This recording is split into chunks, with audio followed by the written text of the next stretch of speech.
The woman was doing something with a pair of needles that couldn't be described as knitting.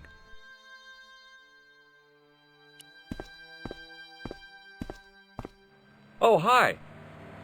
Bonjour, monsieur. Would you like me to foretell your future? No thanks. I'm very good. It only takes a minute. Thanks all the same, but I'm not superstitious. Besides, if it only takes a minute, that's not much of a future to look forward to.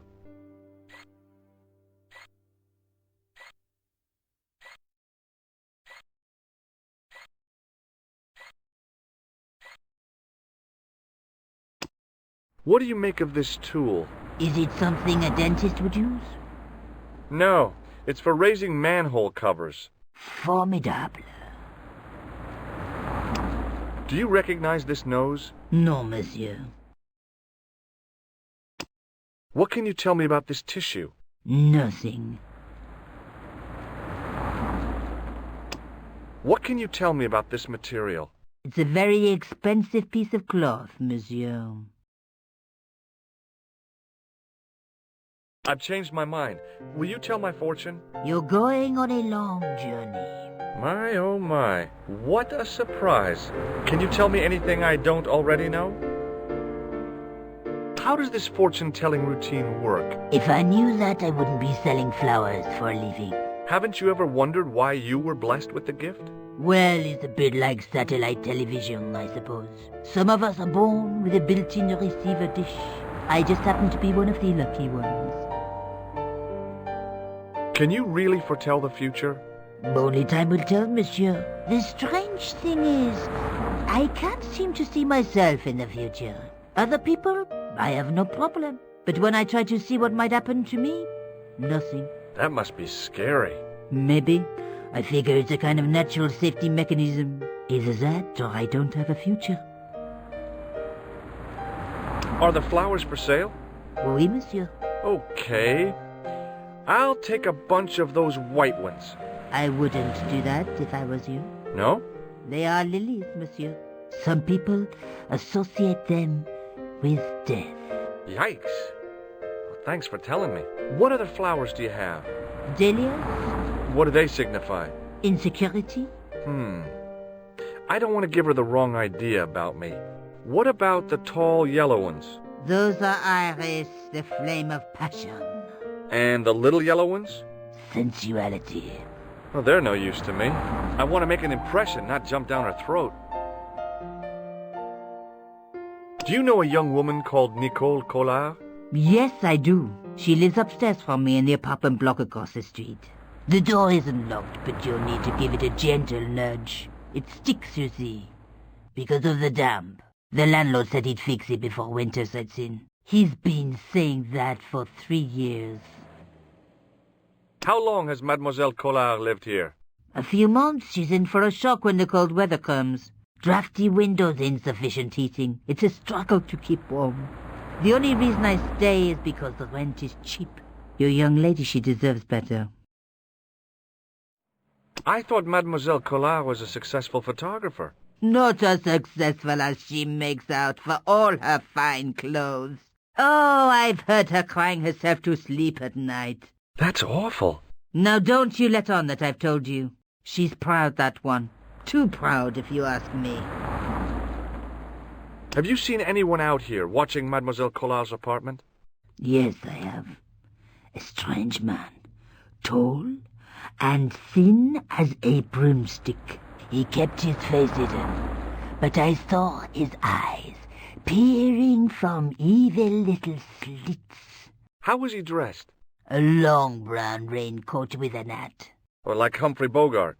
Yes, but he didn't have Bogart's charisma. Besides, this guy looked like he needed a toilet. You never saw Bogart clenching his buttocks like that. Is there anything else you can tell me about Mademoiselle Collard? No, monsieur. See you later. That's right, monsieur, you will.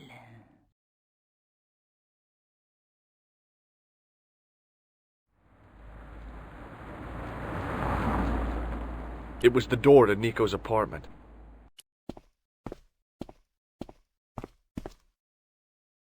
Remembering the flower seller's advice, I pushed the door gently just above the lock.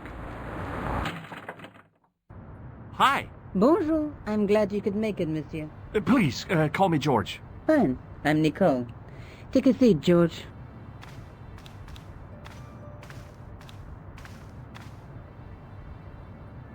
Eh bien?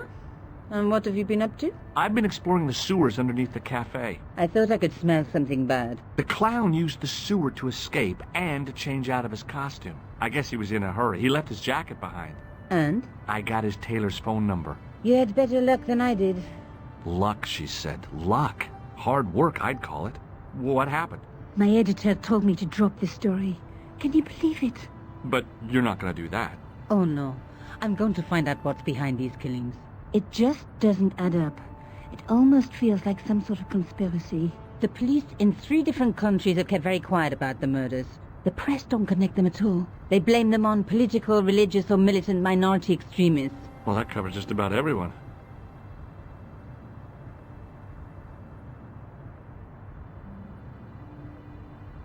Tell me more about yourself. There's nothing much to tell. Well, how'd you get into photography? I guess I owe that to my father. He bought me my first camera. I was 8, and my parents had just split up. Did you live with your father? Yes. My mother went off with her new boyfriend. I didn't mind. Papa was all I needed. 4 years later, he died in a plane crash. Oh, I'm sorry. It's all right. I don't mind talking about him. He was more like an older brother, really. Always joking and laughing. Papa always wanted me to study art. That's why I went to college. Did you learn about photography at college? God, no. I couldn't afford the materials. We were billed for everything we used. Paint, canvas, paper. Most of my year turned to minimalism. It was cheaper. I used to go poaching in the park for squirrel hair. The only time I wasn't hungry was the term I did printing. I used to eat the potatoes. You're making fun of me, aren't you? Oh, no. Tell me more about the clown's previous victims. The first was Arnaud Bellotta, the millionaire pharmaceutical baron. He made his money from amphetamines in the post-war slimming and diet boom. Imagine it, millions of housewives literally speeding their butts off.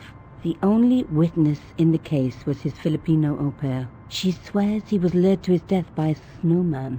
What about the clown's second victim? Yamada, the controversial Japanese politician. He inherited his fortune from his father's electrochemical consortium. How did he die? At the hands, or should I say flippers, of a giant emperor penguin. A snowman, a penguin, and now a clown. I had been about to add mine to the list, but stopped myself. I really didn't want to have to explain to George about my father's involvement with Cachon. You know, I hate to admit it, but this is scary. And I'll tell you this, I will not be accepting any invitations to costume parties. I don't blame you for being scared. I am too. But this story could be my only chance for a big break. Or an early death.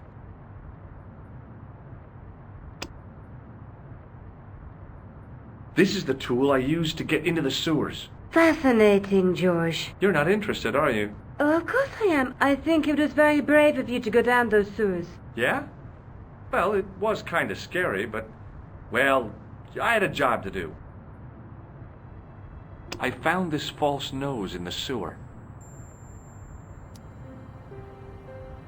Hey, what's this inside it? The contents of someone's nose? Don't be cross, George. It says La Risée du Monde. Masks and costumes. It's a costume shop near the Gare Saint-Lazare. I'll check it out. Maybe the owner remembers who hired the clown costume.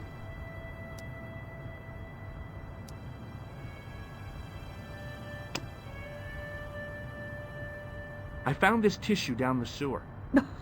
That's disgusting, George. No. I think the stuff on it is grease paint, like actors use, or clowns. It's still disgusting. Get rid of it.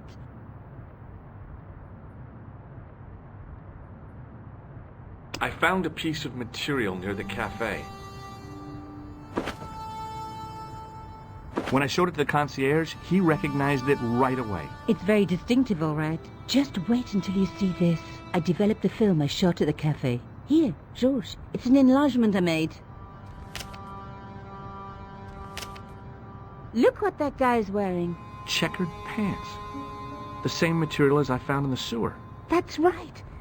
This guy shouldn't be difficult to find. Oh, no? Take a close look at his right cheek. A scar in the shape of a horseshoe. Or a crescent moon. How come you enlarged this photograph of me? Because I noticed the guy behind you, of course. I have to go. Okay, I'll see you later.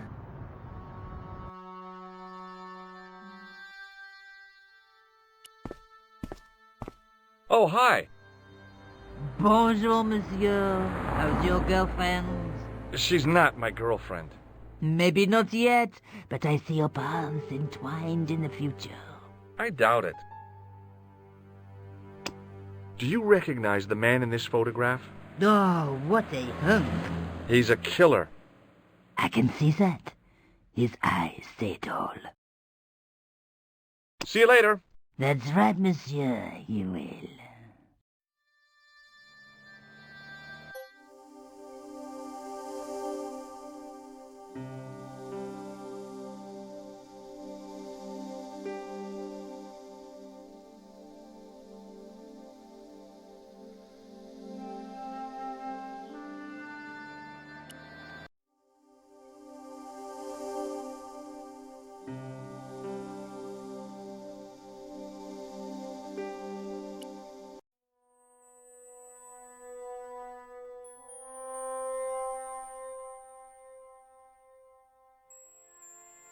The guy's spoon-shaped face was mournful and humorless. He looked like a vegetarian in a slaughterhouse. Excuse me. Bonjour, monsieur. Please, come in. Welcome. Leave the mundane world behind, for in these four walls, fantasy is king. I don't want a costume. Didn't you ever dress up when you were a child? Not that I remember. Incredible! You'll be telling me next that you never shared your elder sister's lingerie. I don't have a sister, and I think I'd look pretty silly in a brassiere. I just need some information. Of course. How can I help you? Have you heard of a man named Plantile? I do not recall anyone of that name. I'm looking for a man who hired a clown costume from you. Oui, monsieur. I do not see how I can help. Don't you keep a record of costumes that you've rented out? Of course, monsieur, but... Well, then I'd like to check your records. Give me the names of everyone who's rented a clown suit. Impossible. There are too many. What does this tool mean to you? Nothing, monsieur.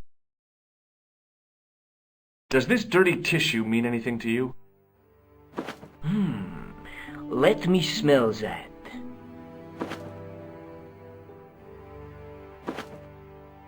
Bestheimer's number 7 white pancake. Theatrical grease paint, right? Oui, monsieur.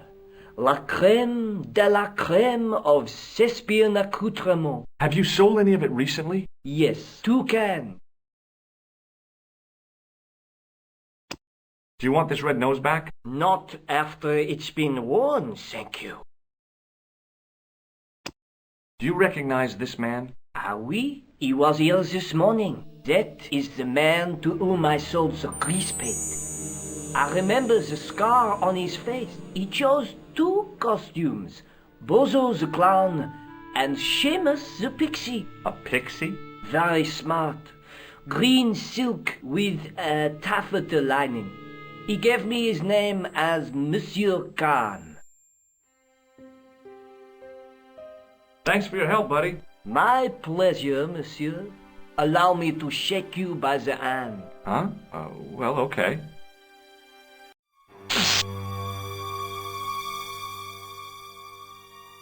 What are you trying to do, kill me? You did not find it amusing? I never saw the funny side of electroshock therapy. Eh bien, it is yours to keep.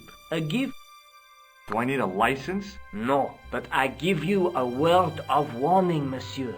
What? Remember to switch it off before you visit the toilet.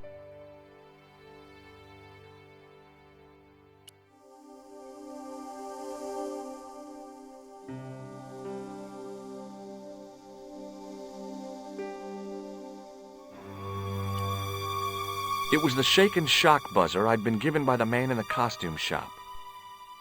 It was Nico's photograph of the man we suspected of killing Plantar.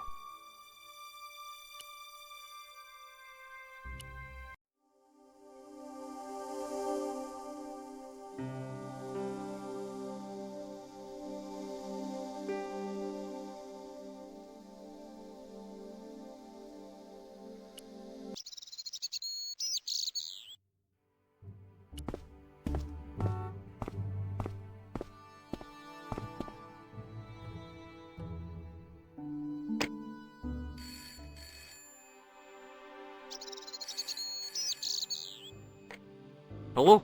Who is this? Mr. Todrick? Oh, it's you again. What now? The man I'm looking for is called Khan. He bought a suit from you, remember? Mr. Khan. Yes, I remember him. Yes, I delivered the suit to his hotel. The Hotel Ubu. I don't remember the room number. It was upstairs. The second room on the right-hand side of the corridor. Thanks, Todrick. That's all I wanted to know. Now I've got you, Mr. Clown.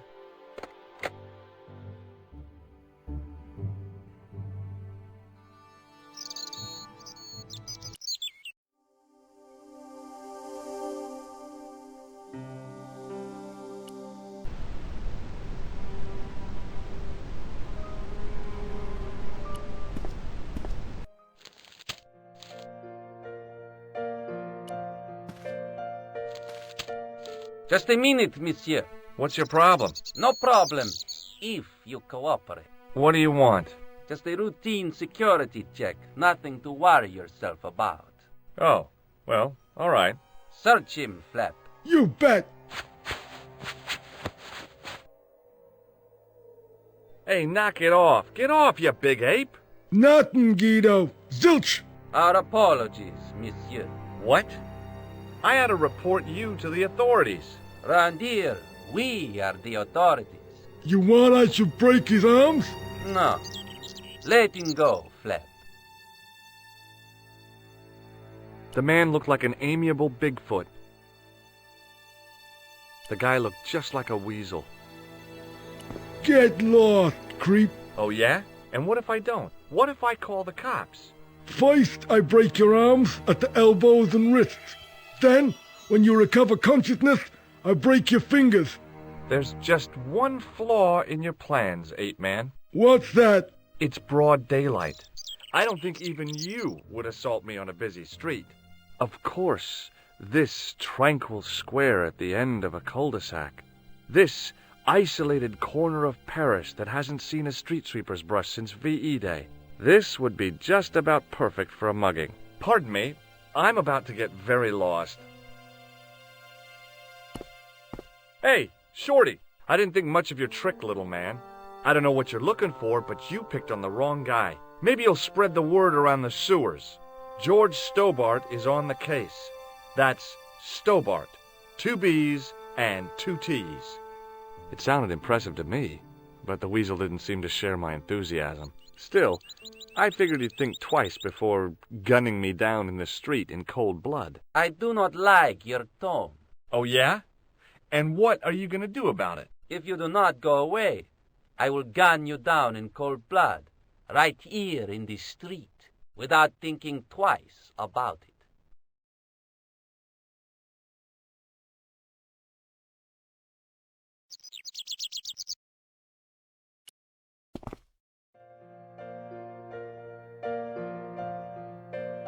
The woman was obviously English. She had all the qualities of Boadicea, Elizabeth I, and Margaret Thatcher rolled into one. It wasn't a pretty sight. I recognized the guy. It was the Nobel Prize winner from the country whose name I couldn't pronounce.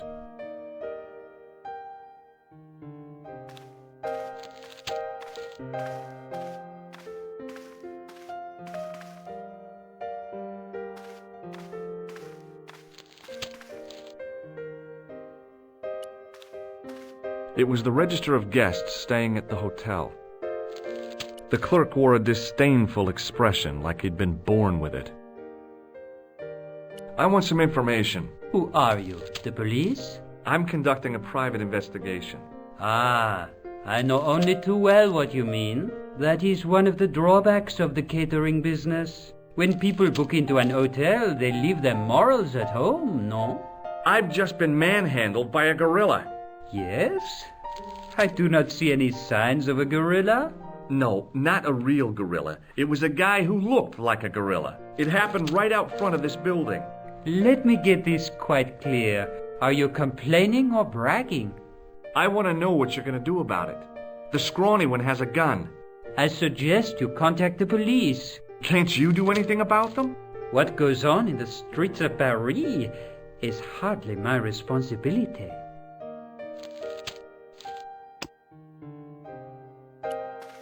Hanging from a brass hook was a key and a plastic tag.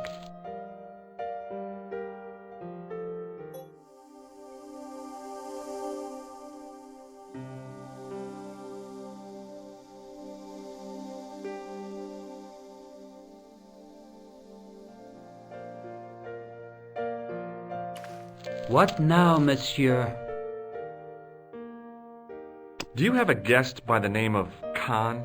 No, monsieur. Perhaps you would care to check the register. The man who calls himself Khan has a scar on his right cheek. Vraiment? I tell you, I do not know a man named Khan. Maybe not, but I noticed a change in his expression when I mentioned the scar. I'm looking for a man who dresses like a clown. This is a highly respectable hotel, monsieur. There are no clowns here. If you say so.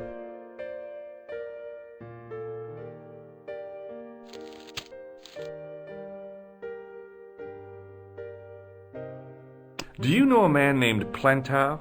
No, monsieur. Aren't you concerned that your guests are being intimidated by gangsters? No one else has complained, monsieur. Did they steal anything from you? Well, no. They didn't find what they were looking for. What was that? I don't know. I don't think they did either.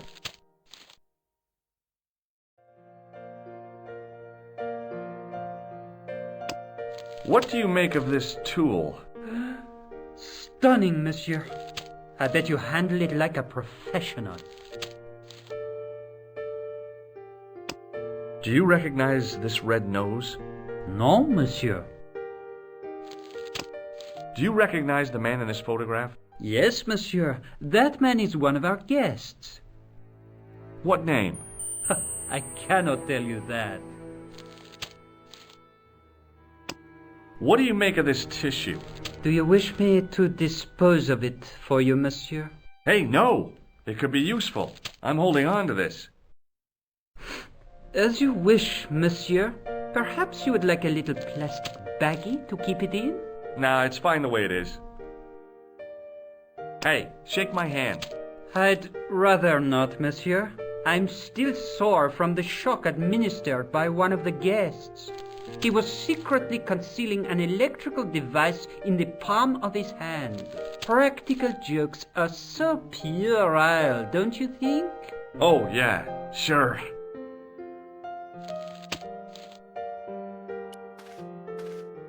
Excusez-moi, monsieur. What? You were trying to steal that key, no? No way.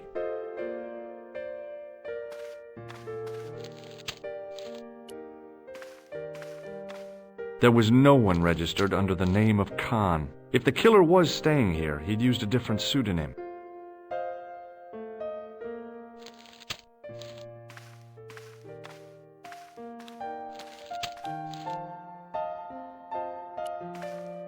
Excuse me, didn't I see your picture in the news? You're that Nobel Prize winner from some unpronounceable Eastern European state. Yes, that is me, in person. I don't want to worry you, but have you had any threats on your life? You know, mysterious phone calls, letters made up of headlines cut from the newspaper. I don't know what you're talking about. Do you know a guy called Plantar? I don't know anybody in Paris. Oh, well, this guy's dead anyhow. Why do you ask me about dead men? I have seen enough of death to last me a lifetime. I'm, sure you have. Have you seen a clown? I beg your pardon? The clown. A guy in funny pants. Have you seen him? My pants are from England, Marks and Spencer. They are a pleasure and a comfort to wear, with much support. I'm real glad to hear that. You know, it's good to know you Nobel Prize winners are human too. In my country, the people make do with string and egg cartoons. For pants? For everything. Oppression is the mother of ingenuity.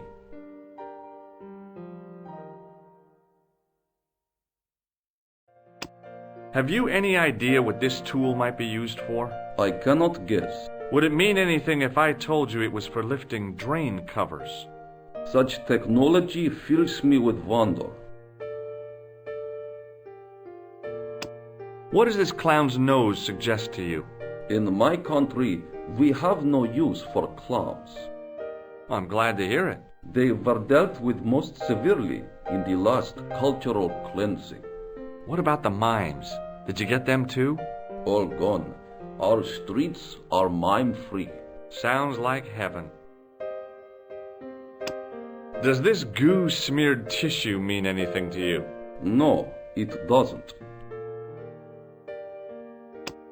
May I shake you by the hand? I do not shake the hands of imperialist dogs. Now that's a real bad attitude problem you've got there. Do you recognize this man? He calls himself Khan. Yes, I know this man. Why do you carry his photograph? I'm a private detective. What's your interest in Khan? He is an enemy of my people. You know he's a killer. Of course, amongst other things. Would you help me investigate Khan? That is not possible. My instructions are to observe. I cannot jeopardize my position as an honored guest of this country's government. Thanks for your help. Goodbye.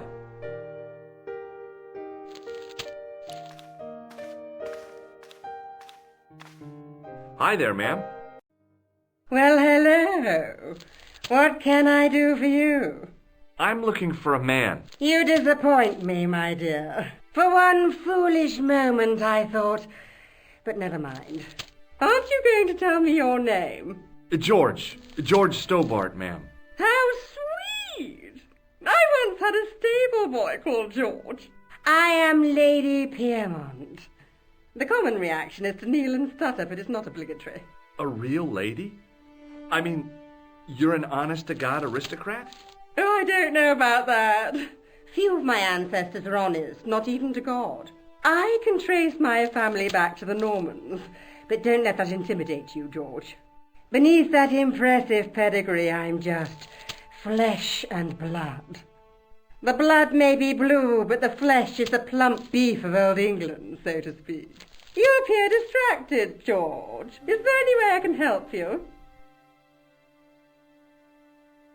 Did you know there's a gangster out front? What makes you think he's a gangster? The Italian suit and the bulge in his pocket? I know plenty of men with Italian suits and bulges in their pockets. That doesn't necessarily make them gangsters. That gangster I told you about? He went through my pockets just now. Good heavens!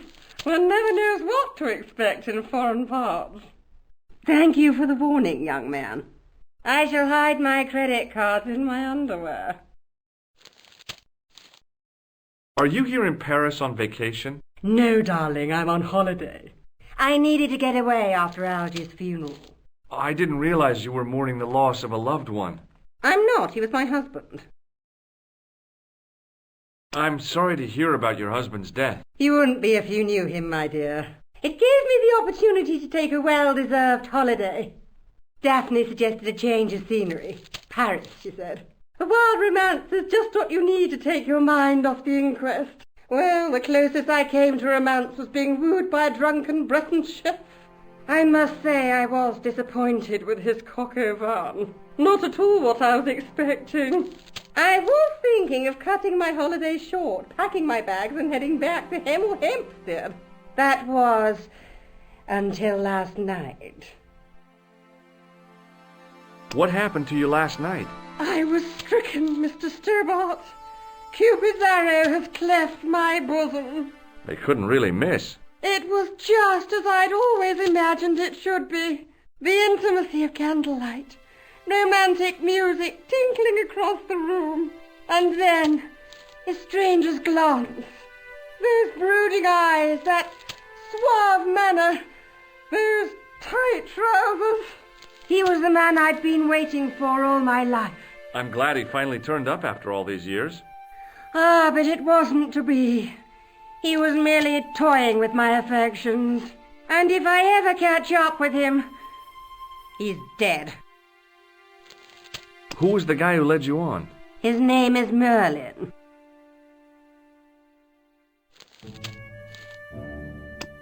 Can you think of any use for this tool, ma'am? I can think of someone I'd like to use it on. Do you know what this is? At a guess, I'd say it was a clown's nose. That's right. It was worn as a disguise by a vicious killer. Good heavens, are you trying to alarm me? It's true. He uses the name Khan. I've never heard of the man. Does this tissue mean anything to you? I'm no shrinking violet, but that object makes me feel quite queasy. Do you recognize the man in this photograph? My God, it's him! That's Merlin! She represented everything I loved about the English. The lady was totally deranged. Merlin? You mean King Arthur's wizard? Good heavens, no! Monsieur Merlin is a fellow guest. He's the man I've been telling you about. That's the man who spurned me. The man you know as Merlin is a fake. What do you mean, sweetie? He's a murderer. He also uses the name Khan. I am shocked, Mr. Stobbart. Shaken. I took him to be a gentleman, a man of honour. Do you know, I'd rather like to assist you in stitching him up. When did you last see Merlin? It was no more than an hour ago. He came downstairs and spoke to that clerk chappie. Something passed hands. I couldn't see what exactly. A briefcase? No, smaller than that. A bundle of papers, perhaps. The clerk put it in the hotel safe and Merlin went out. Are you sure you saw Merlin putting documents in the safe? Yes, darling, positive. I wonder what they were. Obviously something of great importance. Yeah. I'd sure like to get my hands on whatever it is. I'll bet they had something to do with Plantow's briefcase. Has Merlin returned to the hotel? No, he hasn't. Are you going to search his room? If I could get in there, I would.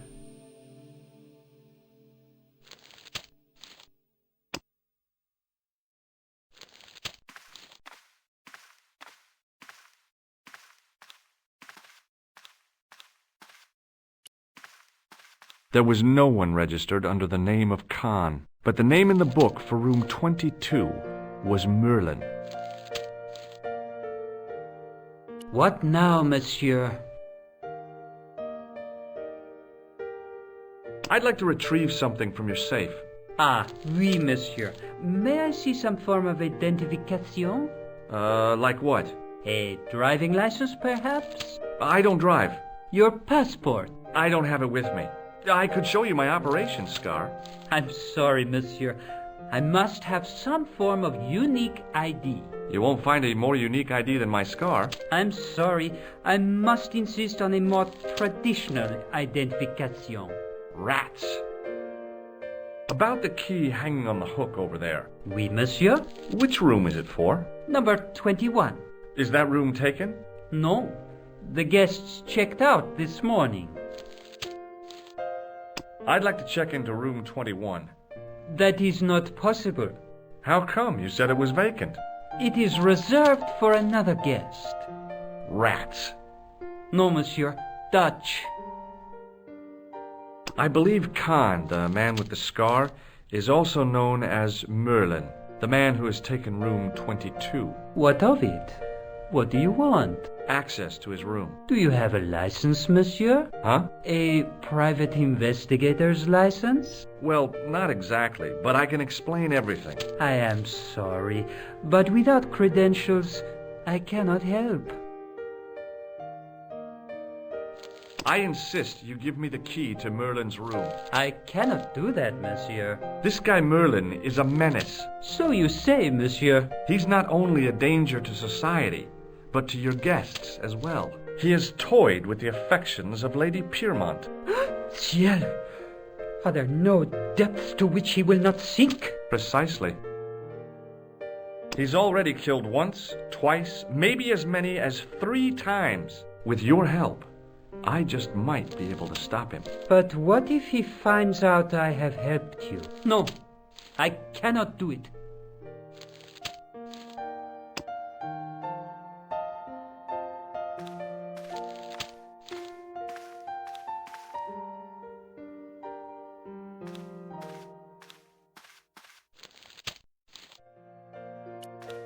Hi, ma'am.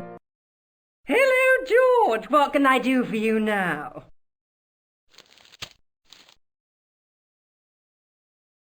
Did I show you this photograph? Yes, darling. Would you distract the clerk while I borrow a key? Are you asking me to aid you in a criminal act, darling? Oh, no. It's the key to an empty room. And why, may I ask, do you wish to gain access to an empty room? Do you plan to squat? No, ma'am. Scouts honor? I was never in the Boy Scouts, ma'am. Oh, you should have been. What were your parents thinking of? It's a fine way for a boy to get licked into shape. Now tell me, why do you want to get into that room? It's next to the room the killer is using. Ah, so you plan to eavesdrop on Merlin? I was hoping there might be a connecting door. Well, how can I refuse? I shouldn't think my feminine charms would be much use in this case, but a good dose of English arrogance might do the trick.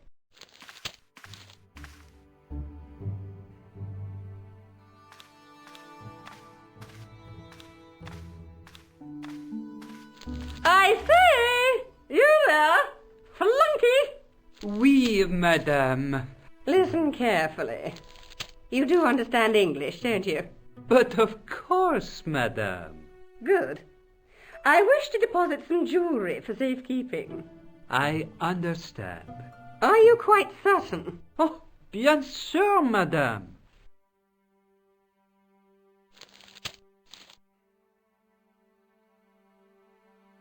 Over to you, my dear.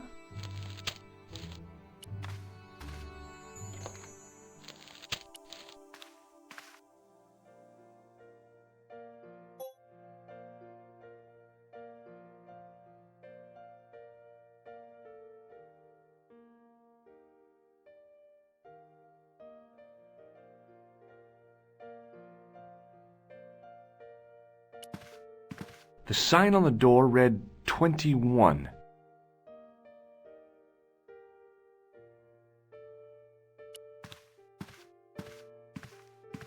If the tailor's description was correct, this was the killer's room. The sign on the door read 22.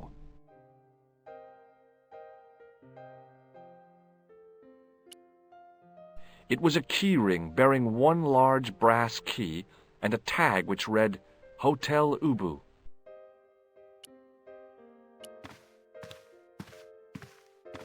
Maybe it wasn't the right room, but this was the right key.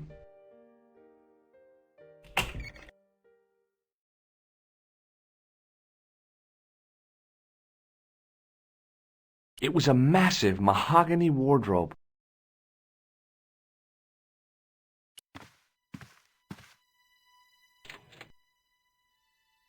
There was nothing in the wardrobe apart from a vague, lingering smell of camphor.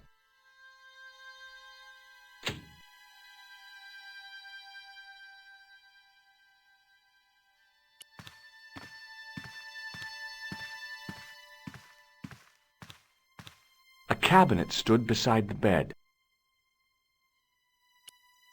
The cabinet was empty, but it smelt of onions. No kidding, it really did.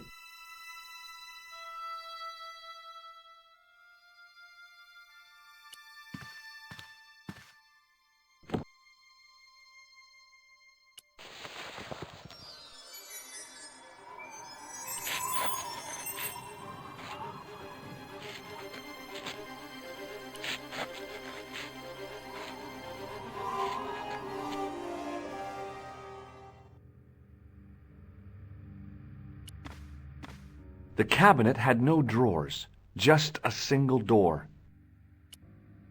The assassin had been too smart to leave incriminating evidence beside his bed. The bed was several times larger than the narrow cot I'd been given at the place I was staying.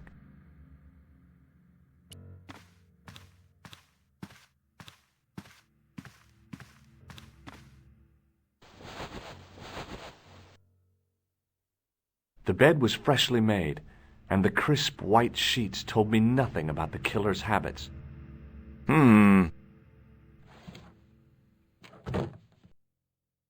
It was the battered leather briefcase I'd seen Plantar carrying just before he died.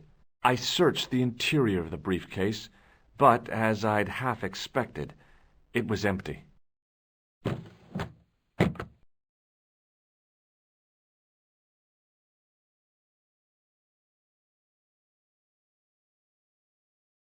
The closet was a solid, impressive piece of antique furniture.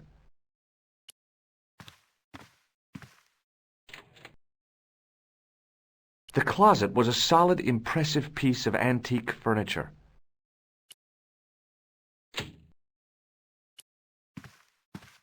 It was Khan. I had the kind of feeling in my stomach that would usually send me running to the bathroom.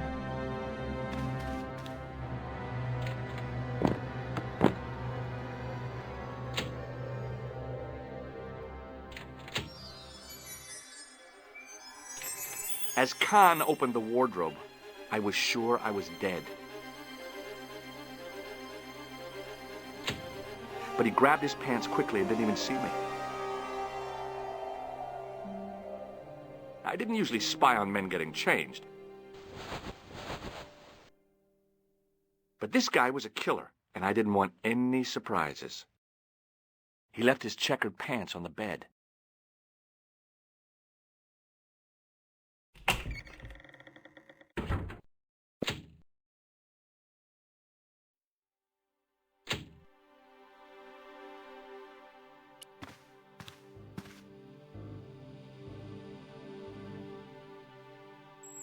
A strip along the side seam of the pants had been unpicked, then sewn back up with strong thread and a special stitch. I wondered if the guy was colorblind.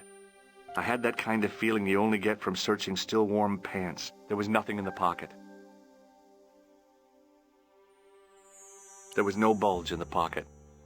The pocket was empty. I flipped the pants over.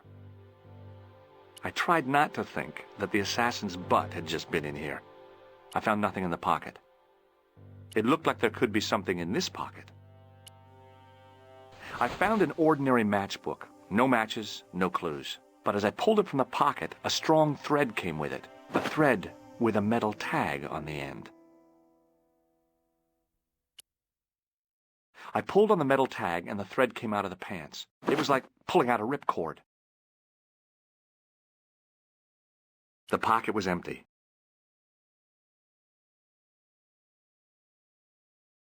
I found nothing in the pocket. I turned the pants over again.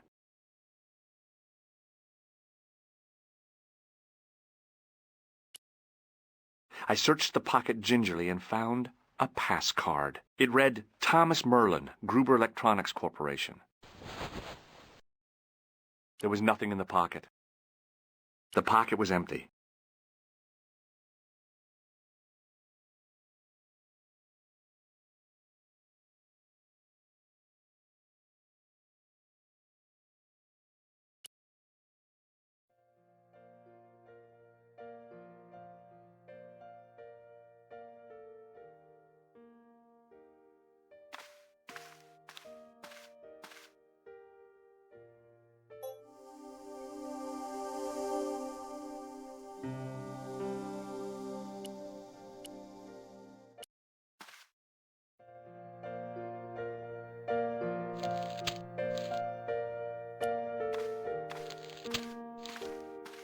What now, monsieur?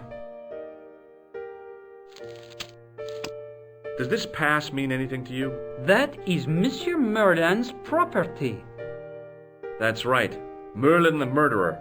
I want to see what he's left in your safe. Impossible. I cannot betray his confidence, no matter what you say he's done. You're making a big mistake. Maybe. I can live with that. A murderer? Are you sure? Positive.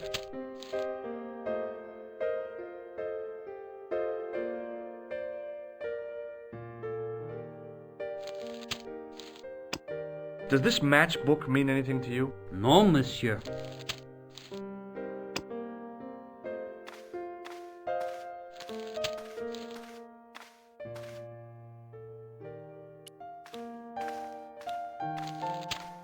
Hi, ma'am. Hello, George. What can I do for you now? I found this pass in Merlin's room.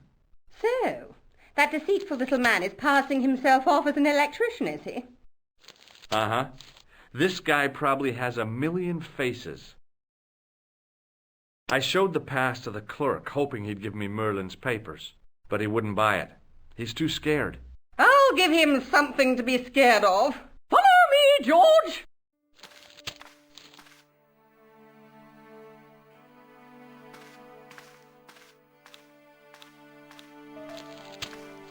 Did you place a package from Merlin in the hotel safe? I did, madame. And did my friend here show you Merlin's identification? Indeed he did, but... What's the problem? He isn't Merlin. A mere academic detail. Give him the package. But that is against the law. I happen to be a justice of the peace, you silly man. I am the law. If he tries anything, shoot him, George. My pleasure, Lady Piermont. One moment, please. You know, I haven't enjoyed myself this much since Greenham Common. I don't know what I would have done without you, Lady Piermont. Voilà, monsieur. Le manuscrit de Monsieur Merlin. Thanks. How satisfying. An Anglo-American alliance that actually worked. The clerk had given me a tightly rolled sheet of parchment. I decided not to unroll it until I was safely back in Nico's apartment.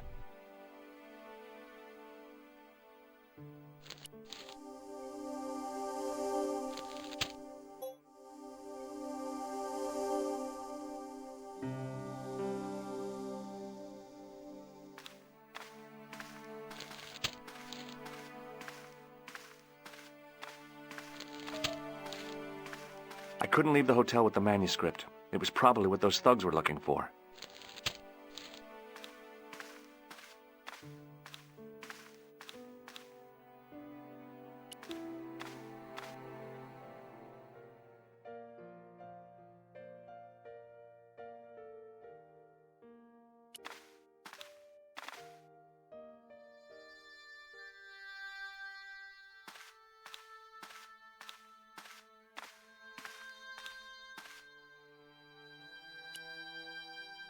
It was the ancient manuscript which Khan had stolen from Plantow. It was the card I'd found in the hotel bedroom. It read, Thomas Merlin, Gruber Electronics Corporation. The matchbook bore a pattern of swirling color and the words, Club Alamut.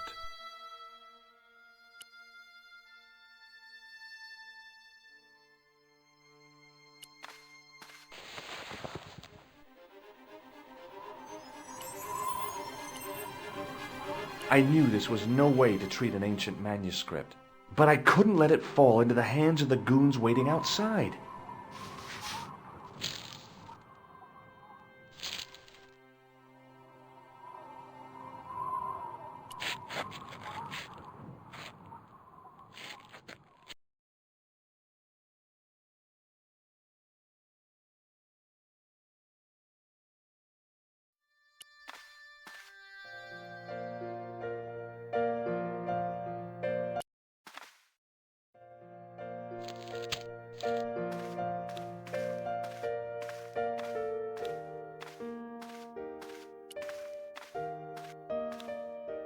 Hold it right there.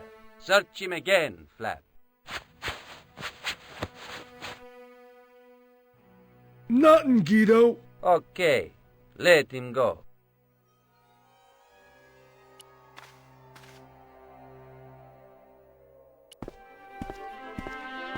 If the manuscript was what Flap and Guido were after, they were going to be disappointed. I couldn't wait to get back to Nico's apartment and check it out.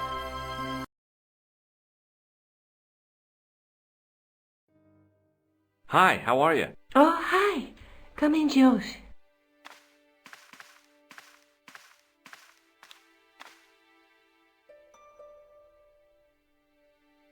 What are you doing to help trace the killer clown? Research, George. Yeah? You have a copy of the clown's yearbook? I have a telephone and lots of contacts. Oh, well, did you find anything useful? Not yet. I'm employing my first and most useful weapon. What's that? Patience. Oh, I've heard of that. Isn't it a substitute for decisive thinking? Do you have a boyfriend? Not anymore. There was someone. A guy in my final year, but it didn't work out. Neither did my degree. I'm sorry. I'm not. Tell me more about your family. When I was a little girl, I used to spend the winter with my grandfather and grandma. They were the best times, warm and safe in their tiny cottage. My grandfather rolled cigarettes while grandma made hot chocolate and cakes. One day, he stopped his scrolling. He put the lid back on his tobacco jar and took me in his arms. I laughed and wriggled, but he hushed me to be silent. With his unshaven chin all scratchy in my ear, he told me his secret. What did he say? He said, I don't smoke, but she likes to think I do. What a weird old man. Don't call my grandfather weird. He was the nicest guy ever. I wish I was back in that cottage instead of this crummy apartment in this noisy city.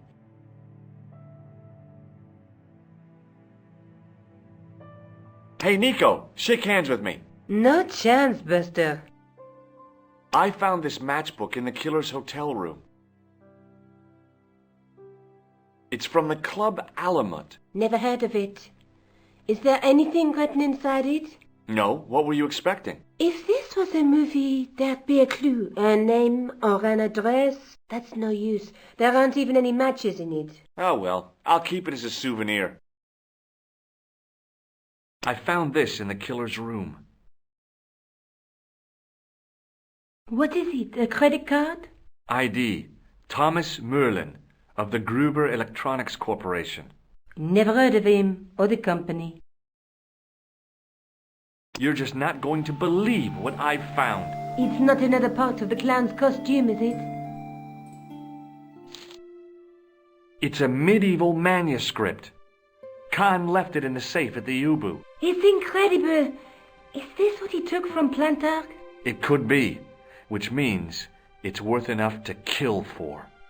Look there, two guys on the same horse. Oh, yeah. Maybe they couldn't afford one each. What of it? Have you ever heard of the Knights Templar? Their official seal was an image of two knights sharing a horse. Whatever this manuscript means, it's connected with the Templars.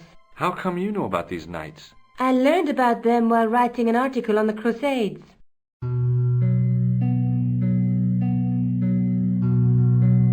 This guy, named Hughes de Payen, arrived one day at the court of King of Jerusalem. He offered to protect the Christian pilgrims from the displaced Muslim armies. The king would be able to guarantee safe transit to Christians in the Holy Land. Safer journeys meant more pilgrims, and pilgrims meant trade and wealth. The Templars proved invaluable to the king as a mercenary army. It was said that they never asked how many the enemy numbered, just where they were.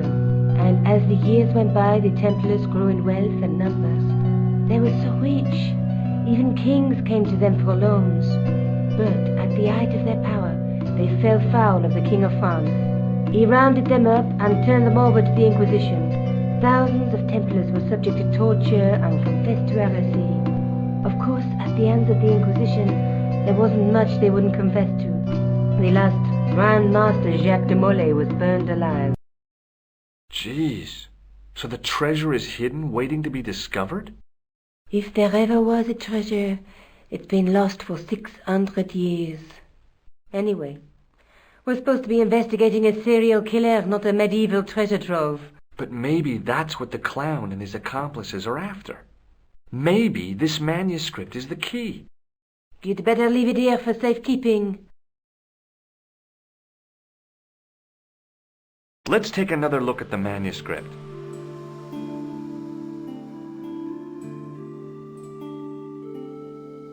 There's a woman looking at her reflection in a mirror, but the reflection has 3 hideous faces. She reminds me of the wicked queen in Snow White. She was the one who said, "Mirror, mirror on the wall," wasn't she? She made me cry so much when I was a kid. Mom carried me out of the movie theater. She didn't frighten me in the least.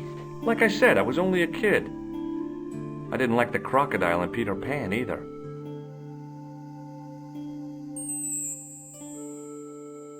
There's a guy working on a loom. He's weaving a carpet or a tapestry. Or a duvet cover. It's a clue to a place, I reckon. Somewhere famed for weaving and ships. Where folk live in barrels? It beats copper boxes. There's a guy with a sword and a bull. The only mythological bull I know of is the Minotaur, but he was only half bull. I don't think I'd like to be half a bull, even if it was the bottom half. What's that object between them? It looks like a gem on top of a tripod. A knight with a crystal ball. There's something written on the scroll beside the knight. Yes, but it's written in Latin. Per disciplinam mea lux videbis. By my teachings, you will see the light. You speak Latin? Where did you learn a trick like that? A trick? I studied law, okay? I can read Latin. My, you're touchy. Tell me that again.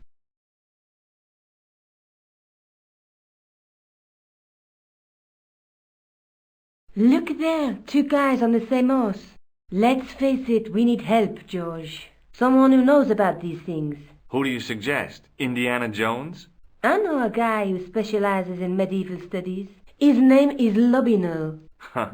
Some stuffy old fossil who gets horny over ancient relics, I suppose. Far from it. André isn't the stereotypical professor you have in mind. Where can I find this Lobineau guy? At the Kroon Museum. I'll give you the address.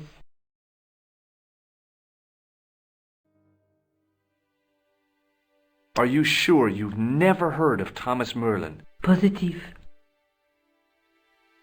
Let's take another look at the manuscript.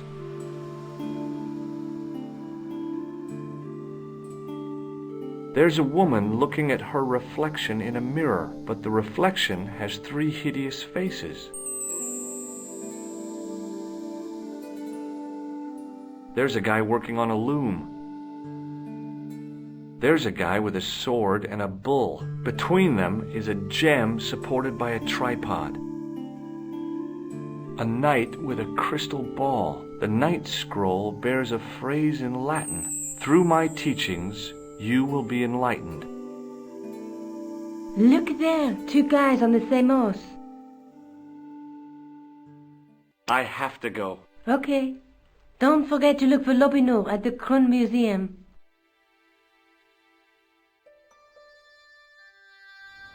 She was a cheery old soul, the kind you'd walk across the street to avoid. Oh, hi. Hello, my handsome friend. Does this matchbook mean anything to you? No, but I can tell you one thing. There's no such place as the Club à la Moute in Paris. Can you tell me anything about this security pass? I can tell it doesn't belong to you. How come?